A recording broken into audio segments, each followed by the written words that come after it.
All right, so we're gonna start off with the eccentric step up. So you wanna find something sturdy, like a coffee table, or maybe even your staircase would work, or a step stool or something like that.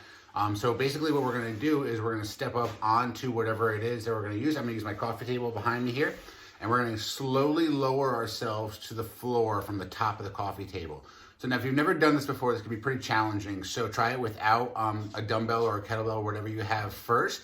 And then as you get a little bit better at it, slowly move into it. So this is what it's gonna look like. I'm gonna do it with a kettlebell. We're gonna hold it in the opposite hand of the leg. So if I'm gonna use my right leg, I'm gonna hold my weight in my left hand. So basically, we're gonna hold it in the left hand. We're gonna get up on our table.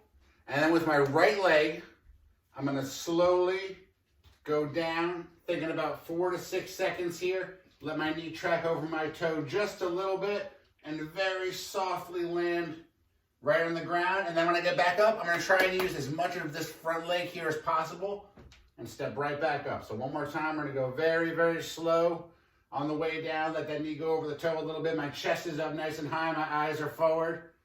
And we step down and then right back up with the same leg. So now we have the single arm dumbbell row. I'm gonna use a kettlebell here because that's what I have. But basically what you're gonna do is you're gonna find a place to put your hand. I'm gonna use my coffee table again. You can use a staircase, couch, countertop, whatever, it doesn't matter. As long as you have something to keep yourself stable. And basically, we're gonna stagger your feet. So my right toes are in line with my left heel back here, so I have a little room to pull.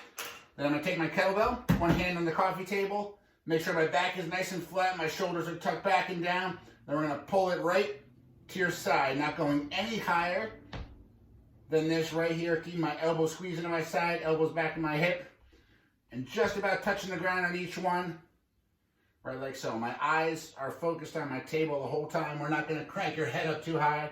Everything's nice and level. All right, so now we've got the single leg hip bridge. So you're gonna find a couch or a low bed or something soft to put your back on. We're gonna put just your upper back against the edge of the couch here, so the bottom of my shoulder blades are sitting against the edge.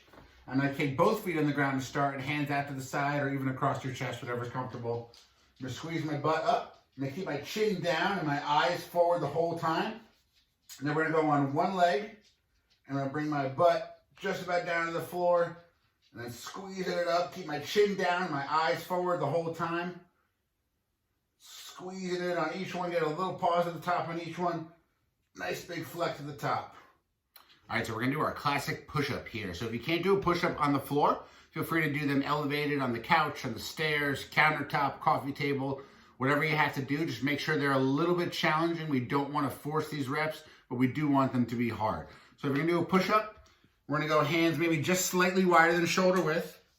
My body's nice and straight as if I'm in a plank, right? So we're not gonna bring your butt all the way up in the air. We're also not gonna let it sag down here. I'm gonna keep my abs on, my butt tight, and my feet about shoulder width apart. I'm gonna slowly lower yourself until your nose hits the floor, and then back up. So I'm gonna notice my elbows are at about a 45-ish degree angle right here. They're not gonna be too far out to the side, but they're also not smacked into my side. Just a little bit out to the side, and right back up.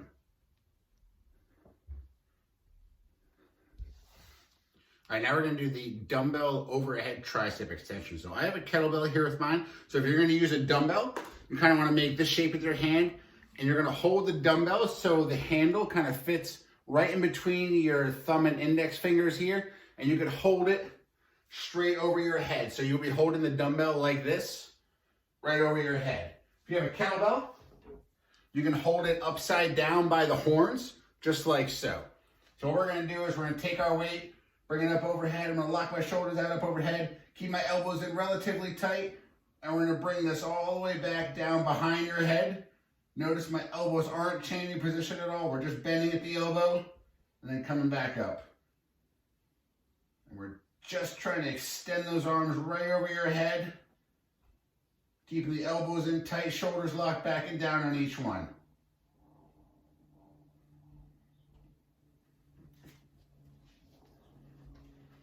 All right, so now we got a plank. So I have a mat here from my floor. If you want to do it on carpet, it's pretty comfortable. Also, you can grab a couple pillows or something soft.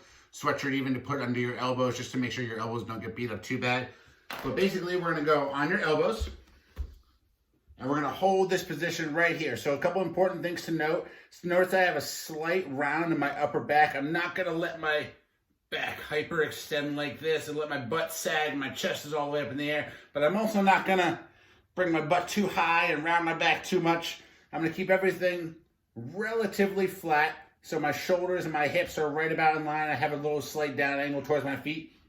And we're just gonna hold this position right here, and I'm gonna think about sucking my abs into my spine and squeezing my belly button into my rib cage to keep my abs on the entire time.